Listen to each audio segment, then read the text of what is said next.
Salut à tous et bienvenue pour cette nouvelle vidéo du championnat du monde 1886. On part ici pour la ronde 12. Hier nous avions une magnifique partie de Steinitz qui a réussi à défendre un joli sacrifice de Zukertort qui était intéressant.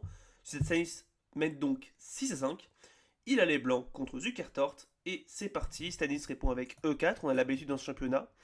E5, cavalier F3, cavalier C6, fou B5. L'espagnol, donc Stanis l'a déjà joué beaucoup de fois, hein. C'est la 5e fois qu'il joue une Ruy Lopez. Et pour la 5e fois, Zukertort répond avec la berlinoise, cavalier F6.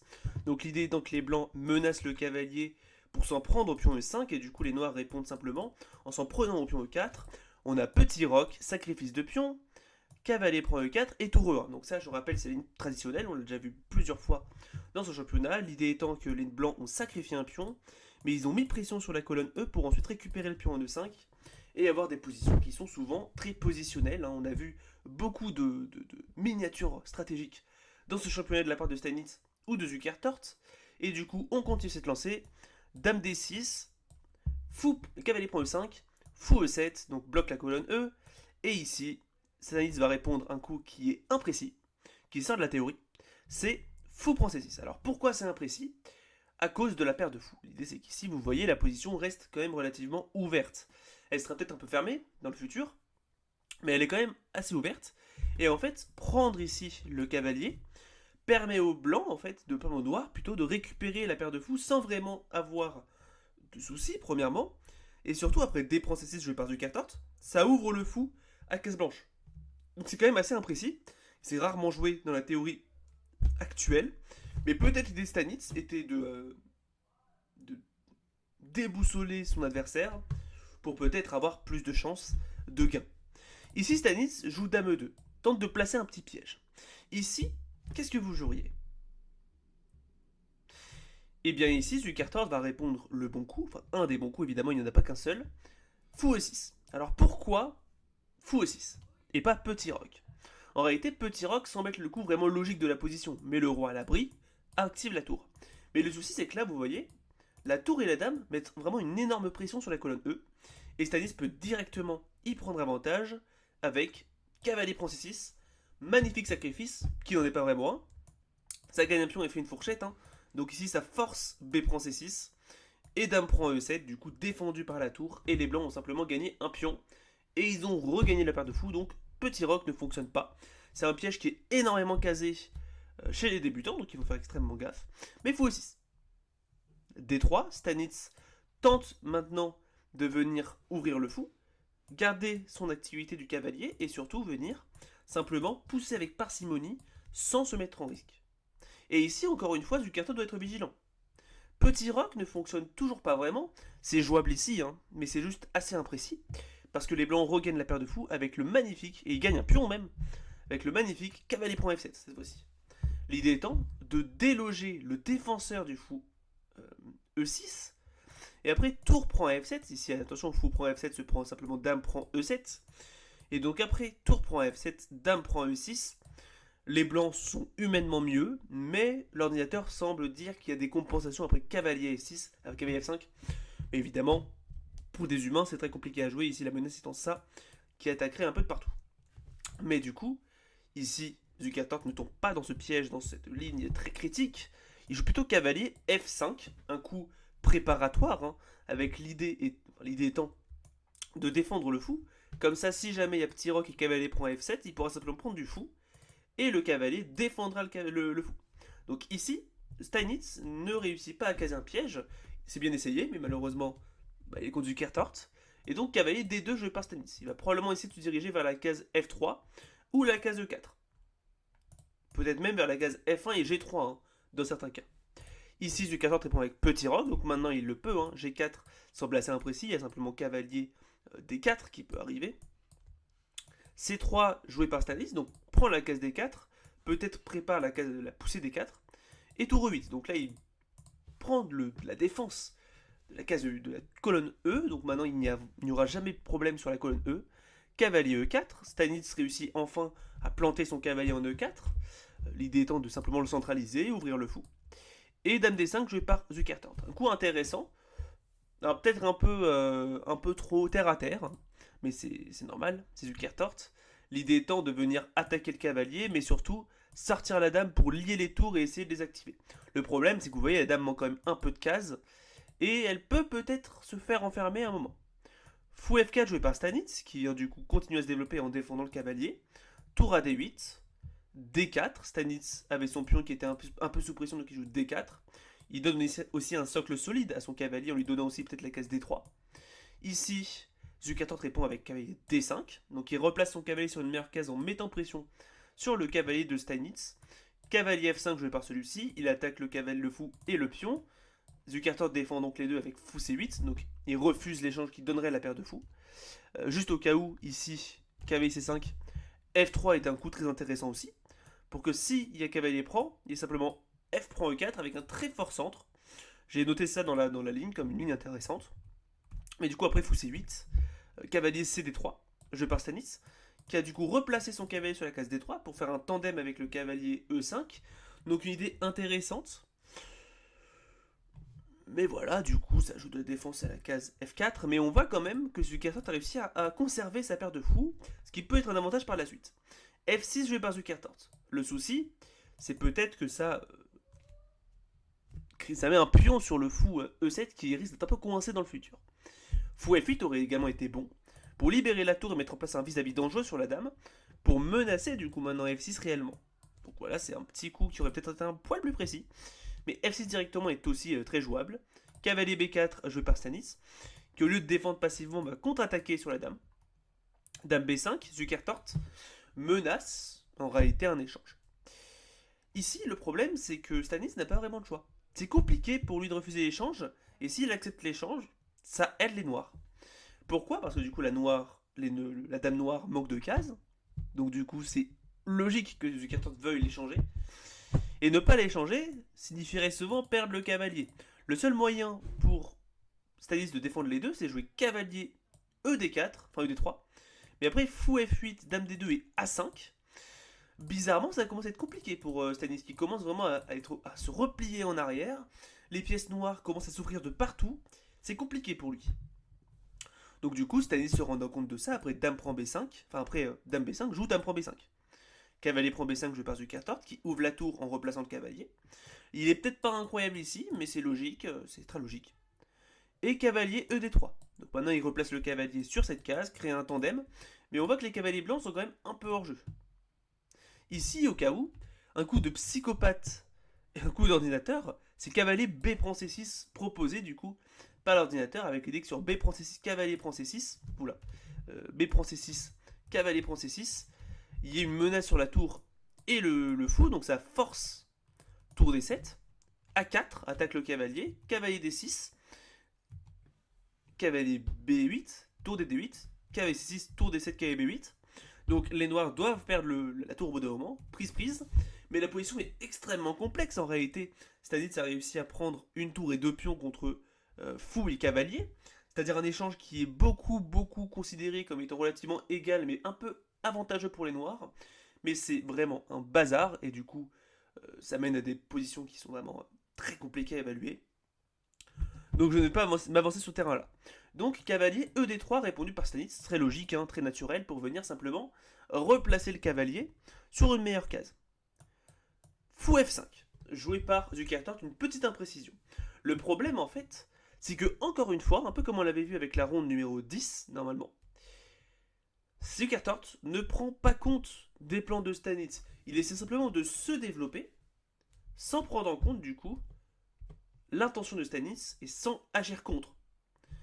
Ici, si jamais Zukertort avait pris attention au plan de Stanitz, c'est-à-dire le coup A4 pour venir se pousser et commencer une expansion à l'aile-dame, il aurait joué A5 d'abord pour attaquer le cavalier. Avec l'idée que du coup là, il est obligé de bouger. Et là maintenant il peut pousser A4 lui pour ensuite répondre avec vous F5 et avoir une très bonne position sans autoriser à Stanitz d'avoir du contre-jeu. Le problème c'est que du coup après fou F5, Stanitz pousse A4. Et là, maintenant, ça commence à être compliqué. Le cavalier est attaqué, donc il est forcé de rebouger en D6. Et maintenant, A5, boum. Les noirs n'ont plus leur source de création de problèmes, c'est-à-dire A5. Et les blancs prennent en réalité de l'espace en menaçant peut-être rester dans le futur pour fragiliser la structure des noirs. Et ici, Zukertort ne peut pas y faire grand-chose. Ici, A6, du coup, prophylactiquement aurait été le meilleur coup, pour venir bloquer simplement la course du pion A. Mais il va préférer jouer simplement cavalier B5, revenir sur sa case, qui selon moi n'est déjà pas vraiment précise, le cavalier ne fait pas grand chose, et il se prend du coup A6, attaque, et ici, Zukertort va du coup devoir faire un coup, une décision qui est quand même très critique, hein, parce que B6 ne fonctionne pas à cause de cavalier prend B6 qui attaque la tour et le fou. Donc il est obligé d'intercaler fou prend D3, donc il doit donner sa paire de fous pour faire en sorte que le cavalier soit délogé de la case C6 pour ensuite répondre B6 et ne pas perdre de pion. Donc c'est quand même assez triste. Zukertort a perdu sa paire de fous. Et en plus, il a une faiblesse qui est quand même énorme, c'est-à-dire la case, enfin, le pion A7, qui est coincé, hein, il est quand même en face d'un pion qui est proche de la promotion, il est arriéré, il ne peut pas être défendu par un autre pion. Donc c'est quand même critique. Stanitz, lui, a une position qui est devenue très potable, tout d'un coup, il était extrêmement coincé, et là, tout s'ouvre, il a la paire de fous, les fous sont quand même vachement ouverts, le cavalier est quand même assez fort sur la case des 3. C'est compliqué pour Zukertort de dire qu'il a un avantage actuellement. La position est minimum égale, même selon moi, elle est léger avantage blanc.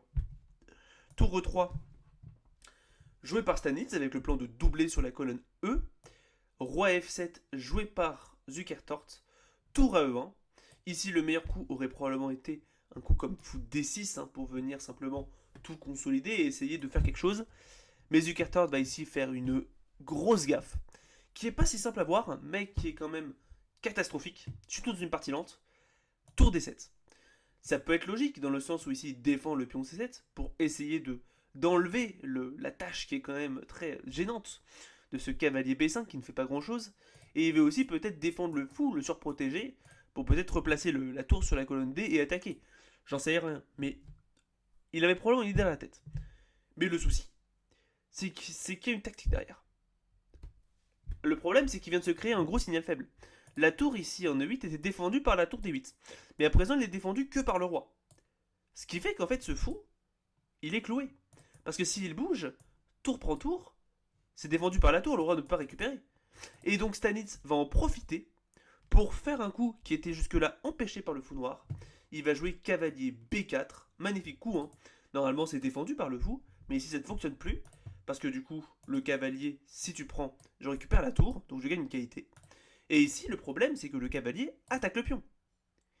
Et il est indéfendable. Le seul moyen de le défendre serait peut-être de pousser C5. Mais il y aurait cavalier C6, qui contre-attaque encore sur le fou.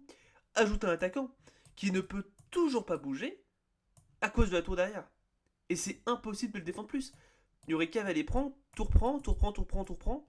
Puis on prend et peut-être un coup comme C4 pour déloger le cavalier. Et ensuite essayer de s'en prendre peut-être à ses pions. Et surtout il y a C4 qui va arriver avec le cavalier qui va venir prendre en A7. Globalement, c'est catastrophique pour les noirs, cette position. Donc Zukertort, se rendant compte de ça, va essayer de tenter des choses. Il va répondre G5 pour essayer d'attaquer le fou. Fou G5, fou G3, F5, et c'est peut-être de menacer F4. Et là, Stanis, du coup, va probablement répondre, enfin, il joue F4. Un autre coup intéressant aurait par exemple été cavalier prend C6, qui gagne en réalité sur le champ. F4, cavalier E5 échec. Roi E6, fou prend F4, G prend F4 et tour H3. Gagne en réalité du matériel parce que le cavalier attaque la tour. Il y a tour H3, tour H6 qui est menacé, tour H7 qui est menacé, mais surtout cavalier C6 qui pourrait mettre pression un peu de partout. Globalement, Stanis finit par gagner du matériel. Mais il préfère jouer F4, très logique, très naturel, pour venir simplement boucher le contre-jeu des noirs. C5 est joué par Zukertort, qui du coup attaque le cavalier. Cavalier C6, attaqué, enfin joué par Stanitz, qui attaque du coup le fou. Et ici, C prend D4, C prend D4. La menace étant, juste au cas où, la nouvelle menace jouée par cavalier C6, c'est notamment cavalier E5, hein, qui attaque la tour et le roi. Donc du coup, C prend D4. Ici, attention, échec semble assez inutile, hein, parce qu'il y a souvent la tour qui est en l'air en fin de ligne. Donc du coup, il récupère. Roi F8, donc là, ça empêche cavalier E5, parce que le roi n'est plus en l'air. Tour E5. Et là, Stanitz commence à mettre pression aussi sur le pion F5, et c'est compliqué hein, de voir comment Zukertort défend. Ici, il va répondre cavalier prend D4, défend momentanément la case F5, et gagne un pion. Cavalier prend D4, tour prend D4, et tour prend F5. Stanitz récupère son pion, et il a des tours qui sont très actives. Malheureusement, Zukertort commence à se faire beaucoup dominer positionnellement, c'est compliqué de voir comment il se relève. Roi G7, F prend G5. Stanis gagne un deuxième pion en ouvrant le fou. Et là, Zukertort va répondre avec fou C5, un coup critique. Ici, je vous invite à mettre pause et à essayer de terminer c'est quoi le meilleur coup de cette position. Ici, Stanis va répondre le seul coup. Ici, il y a un seul coup qui gagne, le reste est soit nul, soit perdant. Ici, par exemple, un coup très naturel serait peut-être tour EF1, pour venir défendre la tour, faire en sorte que les découvertes ne soient pas très intéressantes, parce qu'après tour échec et tour prend, on pourrait récupérer. Mais le problème, c'est qu'il y a tour D5 échec. Et après, roi H1, tour prend F5, tour prend F5, et fou D6, D6, tac. Le problème, c'est que du coup, c'est menacé. Ici, on menace fou prend G3 suivi de tour E1. Ici, tour F1 peut-être pour contrer la case de, enfin, la poussée tour E1.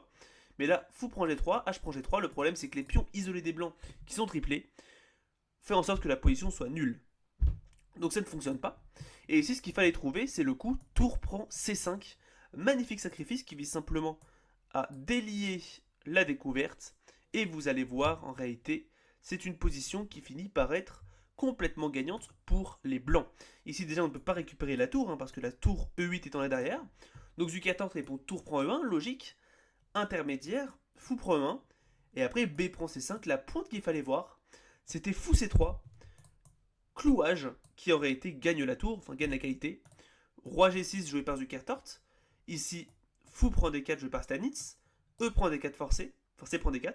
Et H4, ici il défend le pion et on finit simplement avec une finale avec un pion de plus dans une finale de pions, donc il n'y a que des pions. Ce qui est souvent, souvent synonyme de victoire. Ici, on pourra rapidement venir défendre ce pion. Ici, le roi, vous voyez, est dans le carré du pion. Ce qui fait que du coup il peut défendre face à la menace de ce pion qui promeut. C'est pour ça que Zukertort ne pousse pas, il préfère tenter roi F5, mais vous allez voir, c'est gagnant en réalité pour les blancs. Roi F2, roi E4, roi E2, C5.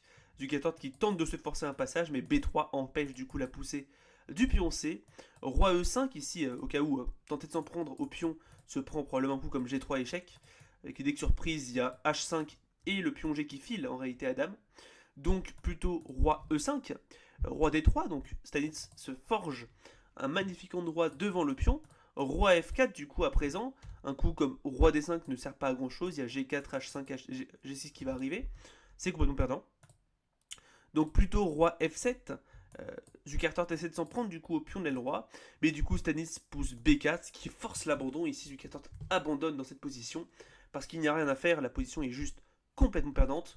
Pour vous montrer au cas où ce qui peut se passer, déjà au cas où prendre n'est pas intéressant, il y aurait simplement un coup comme roi prend D4 suivi de la prise du pion B, et en fait dès que les noirs tentent de s'en prendre au pion, comme je vous l'ai dit, il y a le coup G3 qui vient simplement tout consolider, prise serait synonyme de promotion des blancs, donc ici il peut pousser, mais globalement au bout d'un moment il va devoir laisser les blancs s'intercaler avec leur roi et pousser à promotion.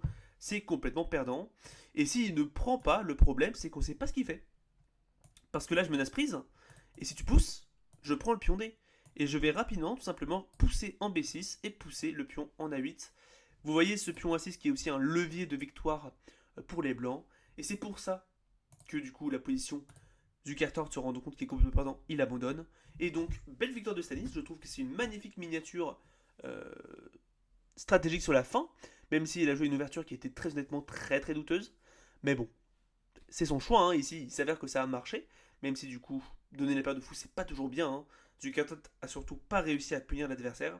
Mais du coup, Stanitz continue à creuser l'écart, il est actuellement à 7-5 pour l'approche de la 13e ronde. Je vous dis à bientôt pour celle-ci. C'était Dragon Alpin. Tchuss.